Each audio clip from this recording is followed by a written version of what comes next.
अस्सलाम वालेकुम प्यारे बच्चों। आज हम कुव्वत और कुव्वतनुमा के असूल सीखेंगे और उस पर से सादे हिसाब हल करेंगे और कुव्वत और कुव्वतनुमा के उसूलों से किस तरह जाब्ते हल करते हैं, किस तरह हिसाब हल कर सकते हैं, वो हम सीखेंगे। तो चलो हम शुरू करते हैं। पहला जाब्ता कुव्वत और कुव्वतनुमा का।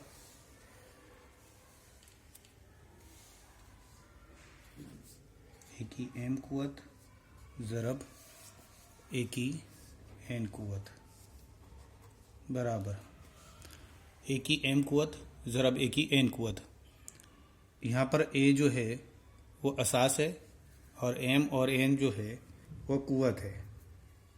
यहाँ पर जब असासी अक्सा हों और उनके दरमियान जो है ज़रब की निशानी हो तो उसे असास को एक मरतबा लिखा जाता है। जैसे कि यहाँ ए असास है, यहाँ पर भी ए असास है, ऊपर एम कुव्वत है, यहाँ पर एन कुव्वत है। तो असासी अक्सा है, दरमियान में ज़रब की निशानी है, तो सबसे पहले असास को एक मरतबा लिखा जाएगा। ए डबल है तो उसको एक मरतबा लिखा जाएगा। अब यहाँ पर अगर ज़रब की निशानी है तो कुव्वत की जमा होगी, तो यहाँ एम जमा एन। यहाँ पर ये पहला उसूल है, जब असासी अक्सा हो और दरमियान में ज़रब की निशानी हो तो कुव्वत का जो है वो जमा होगा और असास को जो है एक मरतबा लिखा जाएगा। अब असास और कुव्वतनुमा को एक बार यहाँ पर रफ देखते हैं हम, किस तरह हम समझेंगे असास और कुव्वतनुमा को। असास हमेशा जो है वो थोड़ा सा बड़ा लिखा जाता है। मान लो कि ए जो है वो असास है और 3 जो है उसकी कुव्वतनुमा है। तो जो ये असास है, जो ये नीचे जो होता है उसको असास बोलते हैं और ऊपर जो है उसको कुव्वतनुमा बोलते हैं, कुव्वतनुमा। यहाँ पर हमेशा असास थोड़ा सा बड़ा लिखा जाता है और कुव्वत जो है वो थोड़ी सी छोटी लिखी जाती है। तो इसे क्या पढ़ा जाएगा, ए की कुव्वत 3। इसी तरह मान लीजिए एक्स के ऊपर 2 लिखा है मैंने, तो इसको क्या पढ़ा जाएगा, एक्स की कुव्वत 2। यहाँ पर एक्स जो है वो नीचे जो है वो असास है और 2 जो है वो कुव्वत है, तो एक्स की कुव्वत 2। इसी तरह मान लीजिए 2 के ऊपर 5, तो यहाँ पर 2 की कुव्वत 5 पढ़ा जाएगा। 2 जो है वो नीचे जो है वो असास है और 5 जो है वो कुव्वतनुमा है। इसी तरह एक और लिख सकते हैं, जैसे कि पी है, पी के ऊपर 4 कुव्वत, इसे पी की 4 कुव्वत पढ़ा जाएगा। पी जो है वो नीचे वो असास है और उस पर जो कुव्वत है वो कुव्वत जो है वो थोड़ी सी छोटी लिखी जाएगी और असास थोड़ा सा बड़ा लिखा जाएगा। तो यहाँ पर जो जाब्ता हमने लिखा ए की कुव्वत एम और ए की कुव्वत एम, तो बीच में दरमियान में इनके ज़रब की निशानी होने की वजह से असास को एक मरतबा लिखा हमने। ए 2 बार असास है तो एक बार हमने असास लिखा और कुव्वत की जो है वो जमा किया हमने, कब, जब ज़रब है। तो यहाँ पर एक मिसाल एक देख लेते हैं हम कि किस तरह हिसाब हल होगा। मान लीजिए एक हिसाब है 2 की 3 कुव्वत ज़रब 2 की 5 कुव्वत। तो इसका हल किस तरह निकालेंगे हम, 2 की 3 कुव्वत है, 2 की 5 कुव्वत है, दरमियान में ज़रब है, तो यहाँ पे असास यकसा है या नहीं पहले तो देखा जाएगा। तो यहाँ असास 2 है, यहाँ पे भी असास 2 है, तो असास को एक मरतबा लिख देना है 2। अब कुव्वत जो है 3 और 5 है, अगर यहाँ बीच में ज़रब है तो इनकी जमा होगी, तो यहाँ ज़रब दिया है इसलिए 3 जमा 5, तो बराबर 2 के ऊपर 3 और 5 का जमा करेंगे तो 8 हो रहा है। तो 2 की कुव्वत 8, ये जवाब आया। 2 जो है वो असास है, 8 जो है वो कुव्वतनुमा है। एक और मिसाल लेते हैं हम। मान लीजिए एक्स के ऊपर 4 कुव्वत है और एक्स के ऊपर 5 कुव्वत है, तो क्या होगा, तो यहाँ एक्स जो है वो असास है, यहाँ पर भी एक्स असास है, असासी अक्सा है, दरमियान में ज़रब की निशानी है, तो क्या होगा, असास को एक मरतबा लिख कर कुव्वत का जो जमा करना पड़ेगा, 4 जमा 5, तो एक्स जो है उसके ऊपर 4 जमा 5, तो 9 कुव्वत आ गई। मान लीजिए कभी असास 2 से ज़्यादा है, या 4 है, या 5 है, या 8 है, तो भी यही जाब्ता लगेगा। जैसे कि एक्स की कुव्वत 5 ज़रब एक्स की कुव्वत 4 ज़रब एक्स की कुव्वत 3 ज़रब एक्स की कुव्वत 2, तो क्या किया जाएगा, यहाँ पर देखिए असासी अक्सा है, पहले तो एक्स एक्स एक्स एक्स, सभी जगह असास एक्स है और सभी जगह ज़रब की निशानी है, तो इस असास को एक मरतबा लिखा जाएगा। और कुव्वत जो है अगर यहाँ ज़रब है तो जमा होगा, यहाँ पे भी ज़रब है तो यहाँ पे भी जमा होगा, यहाँ पे ज़रब है तो यहाँ पर भी जमा होगा। तो 5 जमा 4 जमा 3 जमा 2, तो कितना हो गया? x की कुवत 5 और 4 9, 9 और 3 12 और 2 14, x की कुवत 14। तो ये जवाब हमारा आया x की कुवत 14। एक और हिसाब ले लेते हैं हम। जैसे कि मान लीजिए 7 के ऊपर 3 कुवत है, 7 के ऊपर 3 कुवत है, 7 के ऊपर 3 कुवत है, तो क्या होगा? यहाँ पर असास यकसा है, तीनों जगह असास 7 है, और ऊपर कुवत नुमा भी यकसा है 3 3 3, तो क्या होगा? तो यहाँ पर असास यकसा है और दरमियान में ज़रब की निशानी है, तो असास को एक मरतबा लिखा जाएगा।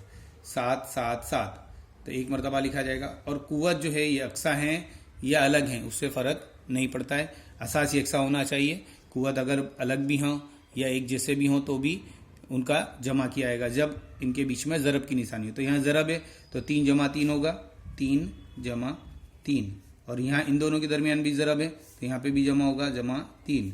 तो 7 की कुवत कितनी हो गई? 3 और 3 6 और 3 9। इस तरह जो है ये पहला जाब्ता जो है वो हल कर सकते हैं हम, और इस पे से जो है हम बड़े सवाल भी जो है हल कर सकते हैं। अब जाब्ता नंबर 2 देखते हैं।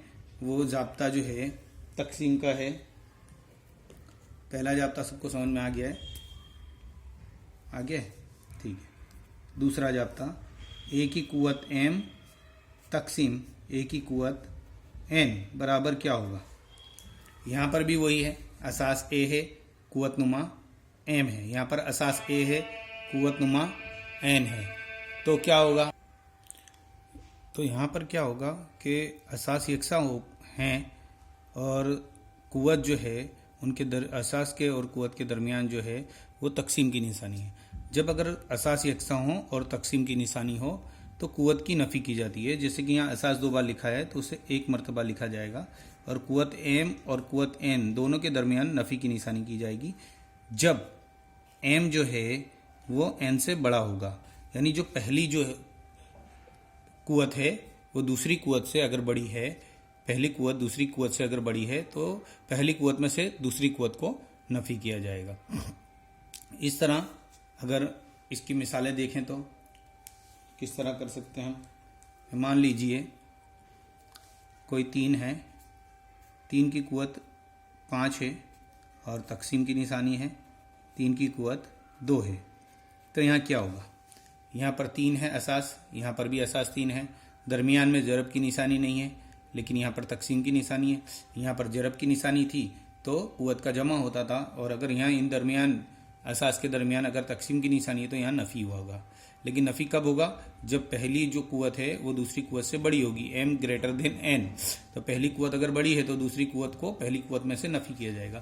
तो यहाँ देखते हैं असास 3 है इसलिए एक मरतबा लिखा जाएगा, पहली कुवत बड़ी है 5 और दूसरी कुवत जो है वो छोटी है 2, तो 5 नफ़ी 2, तो 3 की कुवत 5 में से 2 गया तो 3, इस तरह से लिखा जाएगा।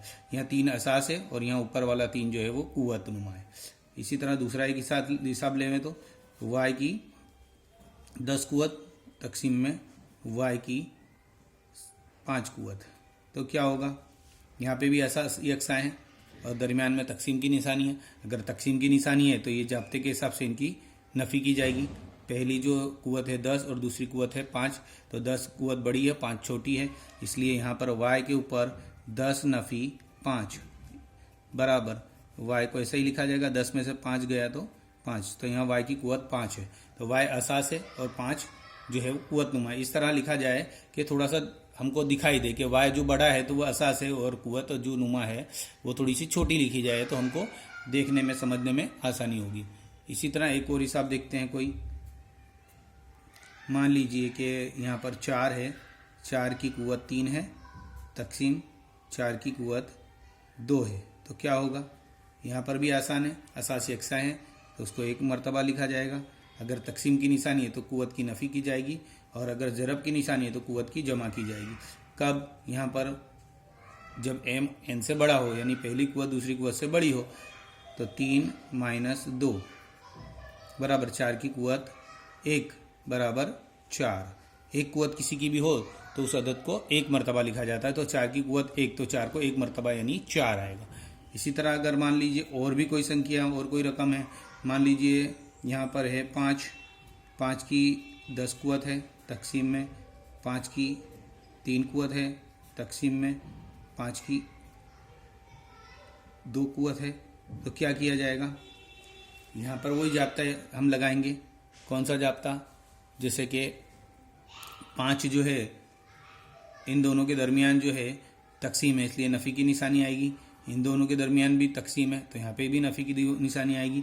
तो 5 की कुवत 10, नफ़ी 3, और अगर चाहें तो इसको भी नफ़ी में ले लेंगे हम साथ में ही, नफ़ी 2। तो 5 की कुवत 10, नफ़ी 3 और नफ़ी 2, तो नफ़ी 5 हो रहा है। तो 10 में से 5 निकालेंगे तो 5 की कुवत 5। तो यहाँ 5 असास है और ये 5 कुवत नुमा है। इस तरह हम इस तकसीम के हिसाब को भी हल कर सकते हैं। लेकिन अगर मान लीजिए कि अगर एम छोटी है और एन बड़ी है तो क्या होगा, क्या पॉसिबिलिटी आएगी। अगर एम और एन ये मसावी हैं तो क्या पॉसिबिलिटी आएगी, क्या हो सकता है, तो वो सब हम आगे देखेंगे। अभी हमको ये 2 जाब्ते समझने हैं। पहला जाब्ता जो है वो कौन सा है, तो ज़रब का जाब्ता है, जो कुवत नुमा के लिए ज़रब का जो जाब्ता जो है, अगर असास यकसा हो, कुवत नुमा के दरमियान जो है, असास के दरमियान जो है वो ज़रब की निशानी हो और असास यकसा हो तो असास को 1 मरतबा लिखा जाएगा और कुवत की जमा की जाएगी। उसी तरह दूसरा जाब्ता है, असास यकसा हो, दरमियान में नफ़ी की निशानी हो तो कुवत की नफ़ी की जाएगी।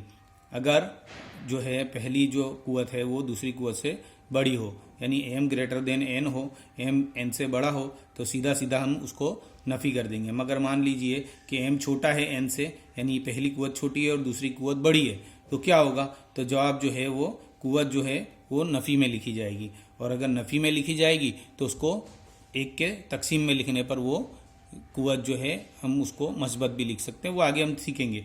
और मान लो जो तीसरी पॉसिबिलिटी क्या है, तीसरी अगर एम भी और एन यकसा हो, मान लो यहाँ पर 1 ही 2 कुवत है, यहाँ पर भी 1 ही 2 कुवत है, तो हमको क्या लिखना पड़ेगा, 2 नफ़ी 2 यानी 0 आ जाएगी। तो अगर 1 ही 0 कुवत आएगी तो उसकी जगह क्या लिखा जाएगा, उसकी जगह अमूमन जो है किसी की भी कुवत 0 हो तो 1 लिया जाता है। वो उसूल जो है आगे हम देखेंगे। अभी हमने दोनों उसूल देख लिए कि पहला उसूल जो था वो ज़रब जो है, ज़रब होने पर जमा की निशानी लगती थी और तकसीम होने पर नफ़ी की निशानी लगती थी। अब इन दोनों को मिलाकर हम एक मिसाल देखते हैं कि ये इन दोनों को मिलाकर अगर कोई मिसाल है, कोई हिसाब है, तो किस तरह करेंगे। मान लीजिए कि यहाँ पर एक हिसाब ले ले रहा हूँ मैं, x की 8 कुवत ज़रब x की 4 कुवत तकसीम x की 3 कुवत। तो क्या होगा, यहाँ पर असास यकसा है तीनों का, यहाँ पर भी एक असास है, यहाँ पर भी एक असास है, यहाँ पर भी एक असास है, लेकिन यहाँ ज़रब की निशानी है और यहाँ तकसीम की निशानी है। तो क्या करेंगे, तो सबसे पहले अगर यहाँ ज़रब, ये दोनों के बीच में ज़रब की निशानी है तो यहाँ कुवत की जमा होगी, तो 8 और जमा 4। अब इन दोनों की जो जमा होगी उसमें से जो है यहाँ पर तकसीम की निशानी है दोनों असास के बीच में, तो यहाँ नफ़ी लगाई जाएगी, तो नफ़ी 3 लिखा जाएगा। इसको डायरेक्ट करना हो हमको तो इस तरह करेंगे, x की कुवत 8 जमा 4, यहाँ ज़रब की निशानी इसलिए दोनों को जमा हो रहा है, नफ़ी यहाँ पर तकसीम की निशानी है तो नफ़ी होगा। तो x की कुवत जो है सबसे पहले हमको 8 और 4 की कुवत का जमा करना पड़ेगा 12, नफ़ी 3, तो x की कुवत 12 में से 3 जाएगा तो 9। इस तरह जो है अगर ज़रब है तो हमको जमा लेना है और तकसीम है तो नफ़ी लेना है। कब करना है ऐसा, जब असास यकसा हो। तो यहाँ एक असास है, यहाँ पर भी एक असास है, यहाँ पर भी एक असास है, इसलिए तीनों को हमने 1 मरतबा लिख दिया। यहाँ ज़रब है तो 8 और 4 की जमा कर दी और यहाँ तकसीम है तो 4 और 3 की नफ़ी कर दी है। अब x की कुवत 8 और 4 की जमा करके हमने 12 लाए हैं और ये 3 को नफ़ी में इस तरह लिखा है, तो 12 में से 3 नफ़ी की है तो x की 9 कुवत जो है, इस तरह हम इसको हल कर सकते हैं। एक और मिसाल देखते हैं। x की कुवत मान लीजिए कि 10 है, तकसीम x की कुवत 2 है, तकसीम x की कुवत 4 है। तो क्या होगा, अब यहाँ पर x जो है वो तीनों जगह x जो है कॉमन है, असासी यकसा है, इसलिए डायरेक्ट x लिखा जाएगा। अब यहाँ तकसीम की निशानी है तो कुवत की नफ़ी होगी, यहाँ पे भी तकसीम की निशानी, यहाँ पे भी कुवत नफ़ी होगी, तो 10 माइनस 2 माइनस 4, तो यहाँ लिखा जाएगा x की कुवत 10 और 10 में से 2 गए तो 8, 8 में से 4 गए तो 4। इस तरह हम कर सकते हैं। जैसे 10 में से 2 गए तो 8 कुवत आई, 8 में से 4 गए तो 4 कुवत आई। जैसे ये हिसाब था, यहाँ पर हमने देखा था 10 - 3 - 2, तो पहले हमने 3 और 2 को नफ़ी वाली आदत को मिला लिया था तो नफ़ी 5 हो गया था, और 10 में से 5 को घटा दिया था तो 5 आया। इसी तरह यहाँ पे भी ऐसा भी कर सकते हैं हम, 2 और 4 को मिला सकते हैं, क्योंकि दोनों की निशानी यकसा है, तो 2 और 4 6, तो नफ़ी 6 आ सकता है। तो 10 में से नफ़ी 6 गया तो 4 आया। इस तरह भी हो सकता है। एक और मिसाल ले लेते हैं हम। मान लीजिए 2 के ऊपर 18 कुवत है, जरब 2 के ऊपर 10 कुवत है, तकसीम 2 के ऊपर 12 कुवत है। तो क्या करेंगे हम? तो यहाँ पर क्या होगा, तो 2 असा से 1 मरतबा लिख लिया। अगर यहाँ ज़रब है तो यहाँ इन दोनों कुवत का जमा होगा, 18 का और 10 का जमा होगा, तो 18 जमा 10। अब यहाँ इन दोनों के दरमियान में ना तकसीम है, तो यहाँ पर होगा नफ़ी। कितनी कुवत है? 12, तो यहाँ 12 को घटा देंगे। तो यहाँ देखते हैं 2 के ऊपर 18 और 10 28 हो गया, माइनस 12, तो 2 के ऊपर आएगी कितनी कुवत? 28 में से 12 गया तो कितना बचा? 16, तो 2 की कुवत 16। तो यहाँ 2 असास है और 16 कुवत है। इसी तरह अगर जमा और नफ़ी के हम जो उसूल हैं ये लगाकर जो है आसानी से जो है कोई हिसाब को हल कर सकते हैं। ये बेसिक उसूल हमने देखे। पहले दो उसूल क्या थे? तो पहले 2 उसूल यही थे कि भाई कुव्वत नुमा का जरब का उसूल और कुव्वत नुमा के लिए तकसीम का उसूल। जब असास यकसा हो और उनके दरमियान जरब की निशानी हो तो उनकी कुव्वत की जमा की जाती है पहले उसूल के हिसाब से, और दूसरे उसूल के हिसाब से जब असास यकसा हो और कुव्वत जो है उनके दरमियान जो है एक पहली कुव्वत बड़ी हो और दूसरी कुव्वत छोटी हो और दरमियान में तकसीम की निशानी हो, तो असास की जो कुव्वतें हैं उनको घटाया जाएगा। पहली कुव्वत बड़ी कुव्वत में से दूसरी कुव्वत छोटी कुव्वत को घटाएंगे। इस तरीके से हमने पहले जाब्ते की मिसालें देखी, दूसरे जाब्ते की मिसालें देखी, और यहाँ पर ये 2 मिसालें जो हैं हमने ये जरब और तकसीम दोनों साथ में जो है जाब्ता लगा के देखा। तो इस तरीके से हम इस असूल का इस्तेमाल करके कुव्वत की जमा और कुव्वत की नफ़ी कर सकते हैं। और बाकी की चीज़ें जो हैं, बाकी की जो असूल हैं वो हम आगे देखेंगे। अभी हमको जो है इसका मुहावरा करना है, इसके थोड़े हिसाब हल करने हैं। तो मैं थोड़े से हिसाब दूंगा, तो वो हिसाब आपको घर पर हल करने हैं, उसको सॉल्व करना है, किताब का इस्तेमाल करना है। किताब में कुछ मिसालें दी हैं उनको हल करना है।